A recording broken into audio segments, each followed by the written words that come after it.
Bueno, yo me llamo Antonio Aurelio, soy de Córdoba y sacerdote trinitario. La Orden Trinitaria es una orden que nació el origen en Francia en 1198, tuvimos la aprobación por el Papa y estaba destinado a la liberación de los perseguidos, de los esclavos que durante las cruzadas se habían hecho.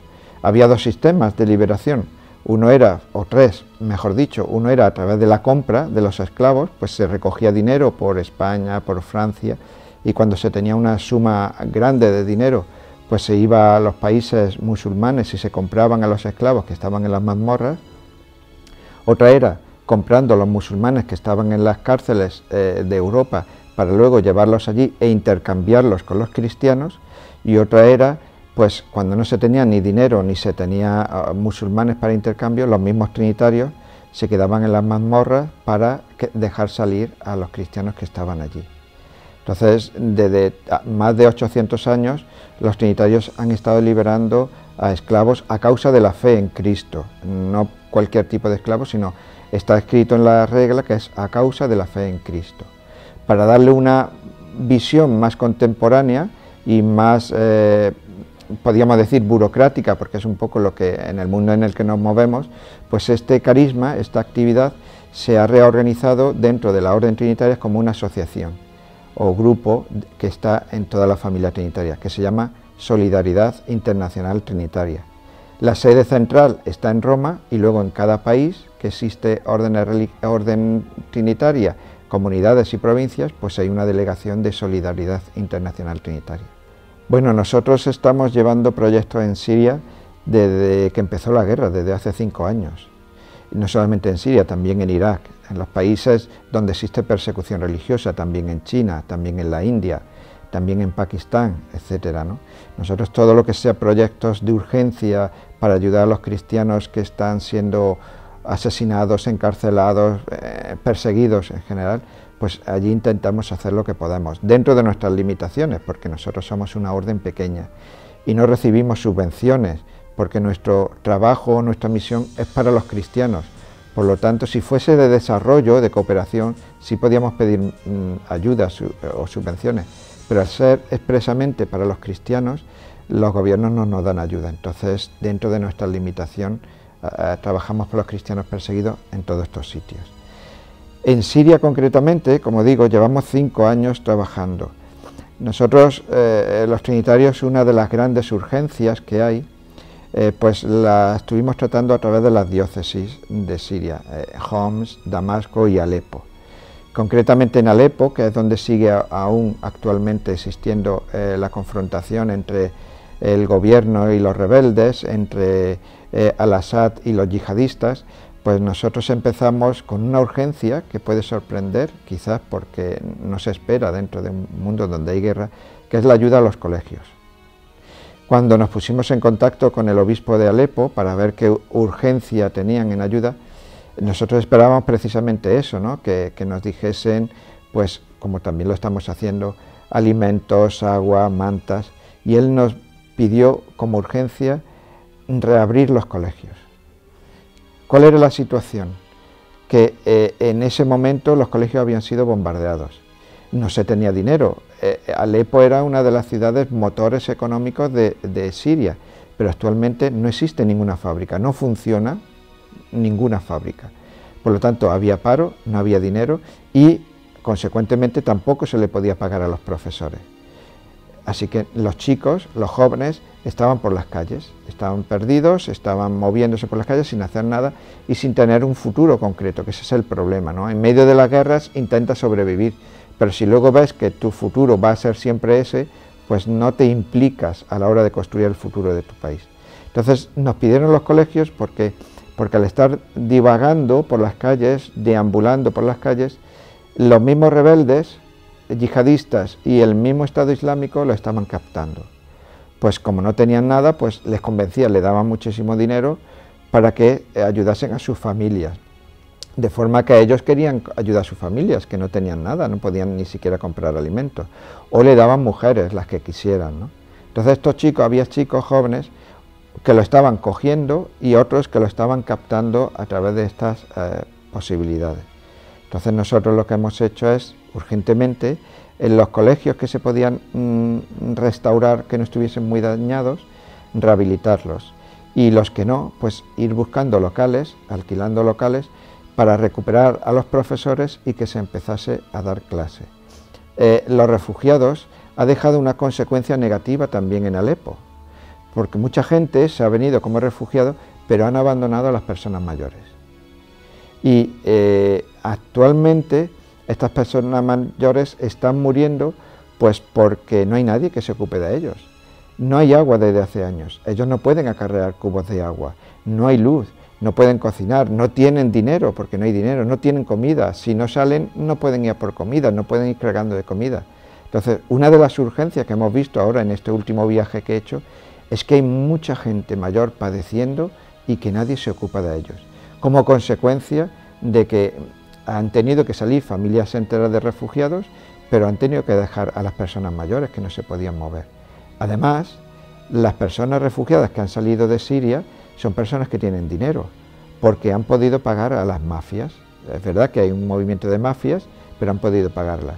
Los que quedan allí son personas pobres, que no pueden pagarlas y tienen que seguir sufriendo las consecuencias de la guerra. Entonces, yo creo que hay que hacer fundamentalmente un llamamiento, no solamente a ayudar a los refugiados, que los tenemos aquí, sino fundamentalmente y sobre todo acordarnos de los que están allí, que son los que están sufriendo las consecuencias verdaderamente de la guerra. Bueno, yo cuando voy allí tengo claro que voy a mentir. Hacemos un acto de fe, ¿no? Porque voy a decirle a la gente allí que estamos pendientes de ellos, que estamos apoyándolos, que no nos olvidamos de ellos, cosa que no es verdad. En Occidente, fundamentalmente a nivel de gobiernos, se acuerdan de Siria para decir que el gobierno está matando a los rebeldes, que mira por caso son yihadistas y por lo tanto es extraño que Occidente y Estados Unidos se haya puesto aquí de acuerdo con los rebeldes, con los yihadistas en contra del gobierno. Un gobierno que no hay que olvidar que era uno de los países más laicos que existía y uno de los países más abiertos que existía. Y ahora, de buenas a primeras, un gobierno no cumple los derechos humanos y se han puesto en contra, cuando realmente el gobierno que no cumple los derechos humanos es Arabia Saudita, que es la que ha organizado la guerra apoyada por Estados Unidos y Europa. Y hablando por caso, nos decía uno de los militares que los yihadistas están utilizando armamento muy sofisticado, porque están encontrando balas, proyectiles, que van directamente por la parte sensorial del calor, van directamente al corazón y a la cabeza de las personas. Eso son armas que entran a través de Turquía, vendidas por Estados Unidos.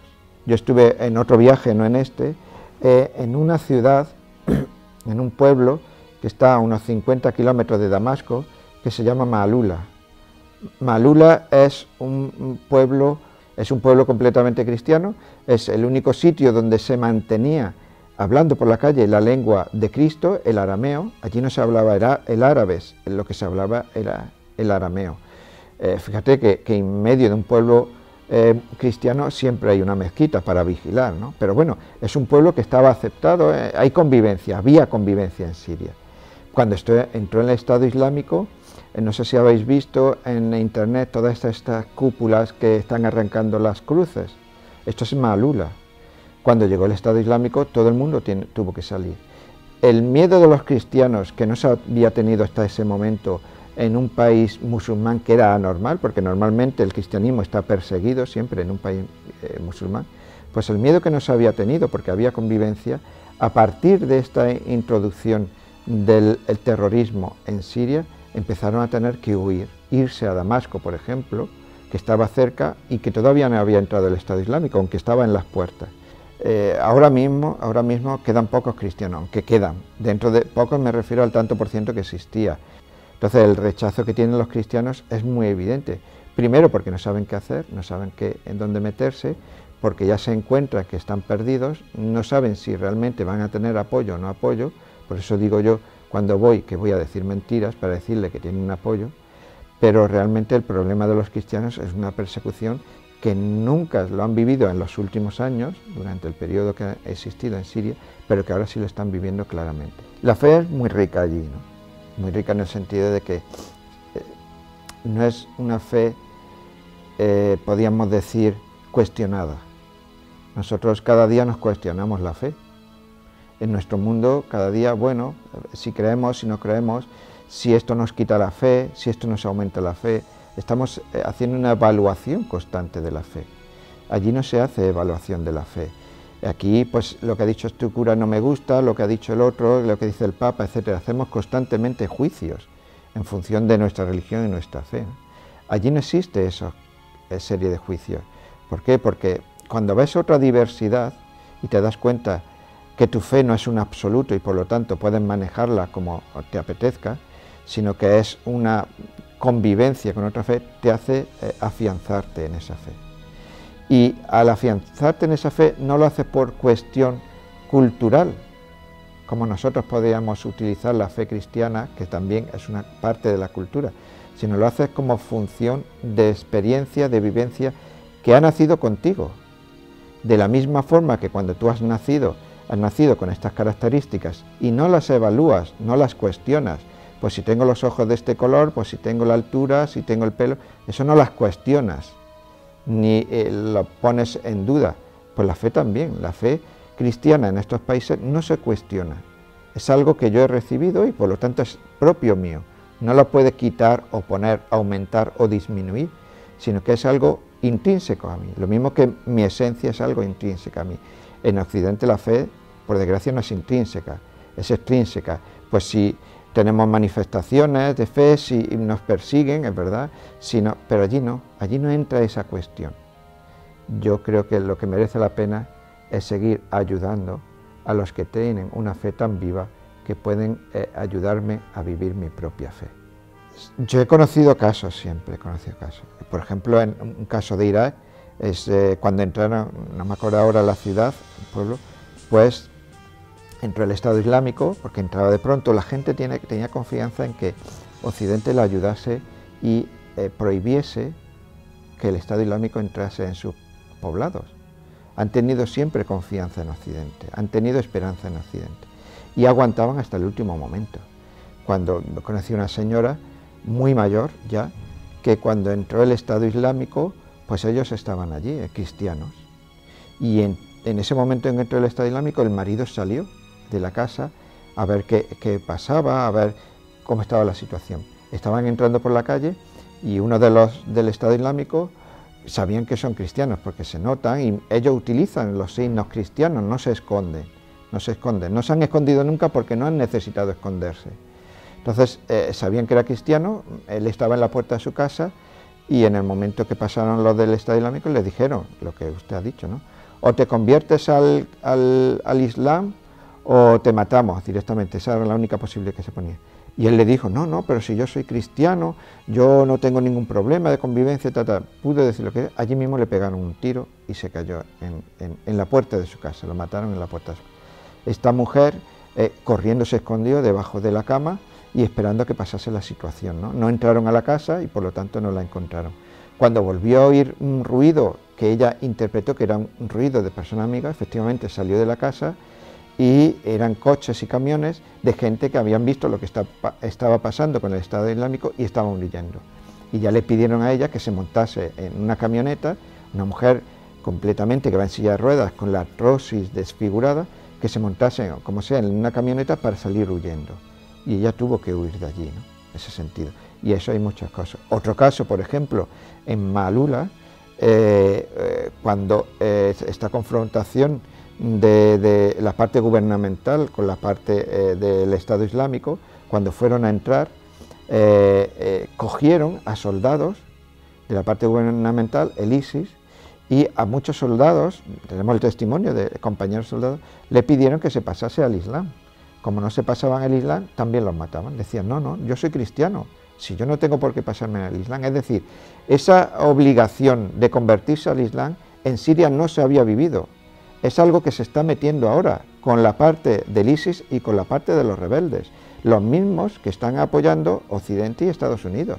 Entonces, ellos no entendían el por qué se tenían que convertir al Islam cuando desde siempre ha sido una cultura en Siria que ha convivido en las diferentes religiones. Entonces, ellos no encontraban, como decía antes, tener que convertirse al Islam para perder la vida, siguen manteniendo ser cristianos, aunque pierdan la vida, pero siguen siendo cristianos.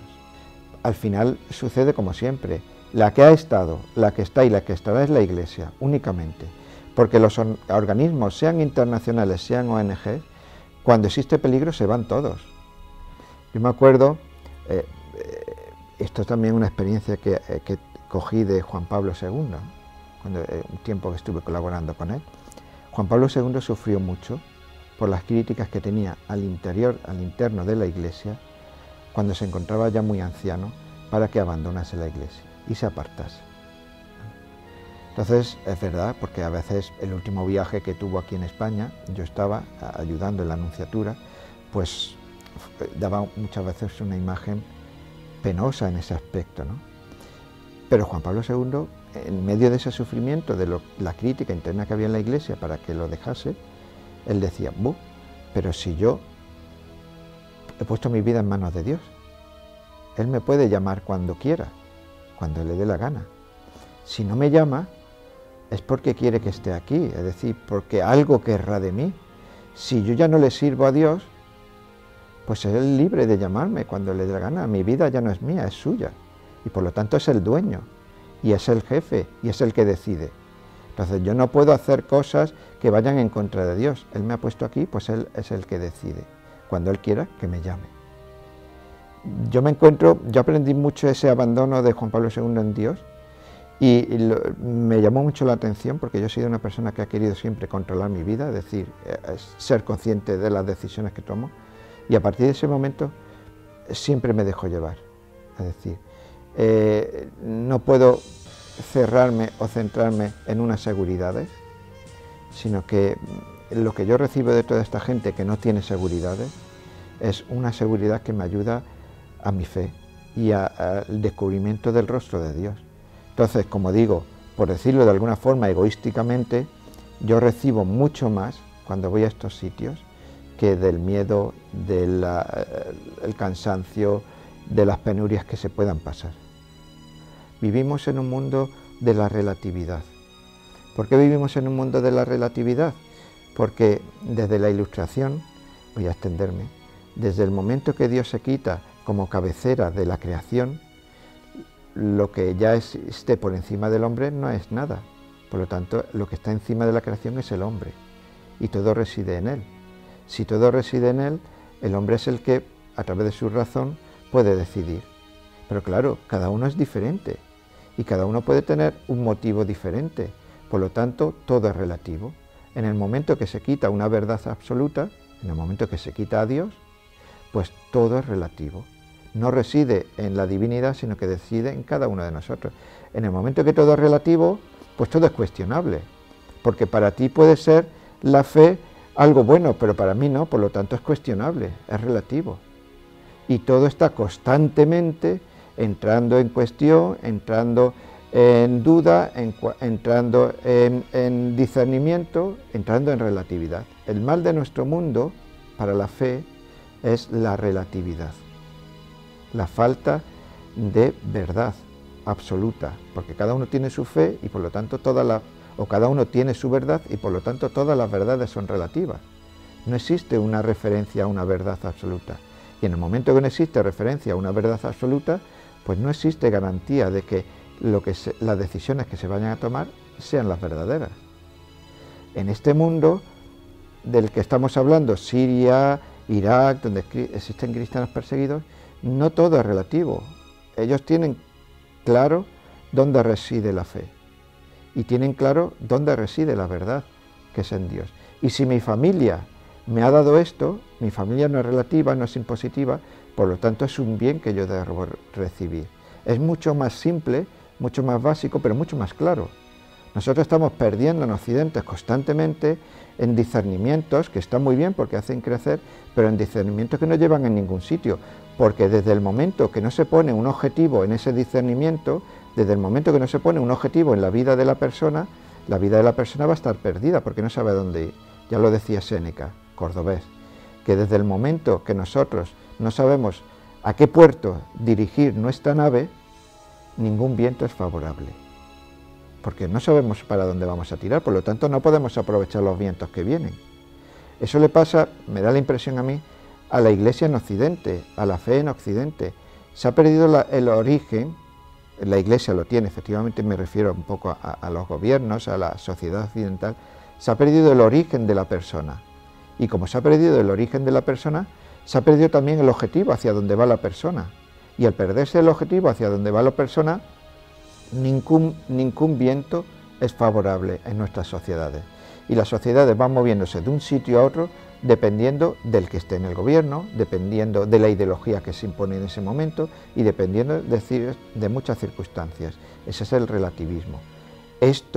Toda esta pérdida de tiempo, que está bien, como digo, en la búsqueda de la verdad, pero siempre teniendo la referencia donde está la verdad. Cuando no se tiene no puedes buscar la verdad porque son verdades relativas. Toda esta pérdida de tiempo porque se ha quitado el origen y la garantía del centro de nuestra vida, nos pierde, nos hace que no sepamos dónde ir. La fe de esta gente que tiene clara hacia dónde van a ir o hacia dónde quieren ir es la que me ayuda a mí. Por lo tanto veo que hay siempre una gran distancia entre ellos y nosotros. No sé si podrá ser, como dice su pregunta, no sé si podrá ser ayuda para Occidente, pero desde el momento en que nosotros no estemos mirando, cosa que no estamos haciendo, nuestras sociedades, a estas personas, al sufrimiento y a la persecución de estas personas, no nos puede ayudar. Nos servirán de ayuda cuando los tengamos presentes, pero si no los tenemos presentes, no nos van a servir de ayuda. Por eso yo seguiré yendo allí, engañando y diciendo que en Occidente los tenemos muy presentes. En esta situación de la gente concreta de Siria, ¿no? Pero yo lo ampliaría a todo el mundo que está siendo perseguido por causa de la fe en Cristo, porque hay muchos también en China, en la India, están siendo quemados. Entonces, efectivamente lo que ha dicho, que nos dejemos iluminar por esta luz, que no nos dé miedo, es decir, ellos tienen miedo a un sufrimiento mayor que el que nosotros podemos tener, pero a pesar de eso, son capaces de abrirse y dar la vida. Pues nosotros, que tenemos todo y tenemos la solución, tenemos algo tan importante que debería existir en todo el mundo, que es la libertad de religión, nosotros que tenemos esta libertad de religión, que nos dejemos abrir y nos dejemos iluminar por esta llama, que es una llama pequeñita que está existiendo ahora, pero que si dejamos que entre en nuestro mundo, va a dar un cambio verdaderamente en la religión de Occidente, porque nos van a ayudar a poner el centro de nuestra fe donde corresponde, y es en Dios, y es solamente en Dios, independientemente de otras alternativas, otras ayudas culturales que podamos adornar esa fe, pero nos van a ayudar a poner el centro, la fuerza de nuestra fe en lo que realmente debería tenerla, que es en Dios. Y ellos lo van a hacer simplemente a través también de sus oraciones. Yo cuando me dice la gente allí que rezar por nosotros, cuando estoy allí rezar por nosotros, yo le digo, no, vosotros tenéis que rezar por nuestro mundo.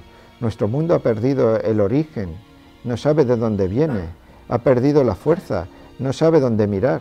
Vosotros que lo tenéis claro, que tenéis vuestro mundo, vuestra fe, vuestro interior iluminado, sois los que tenéis que rezar para que nos ayudéis a poner la luz también en nuestro propio interior, en nuestra propia fe.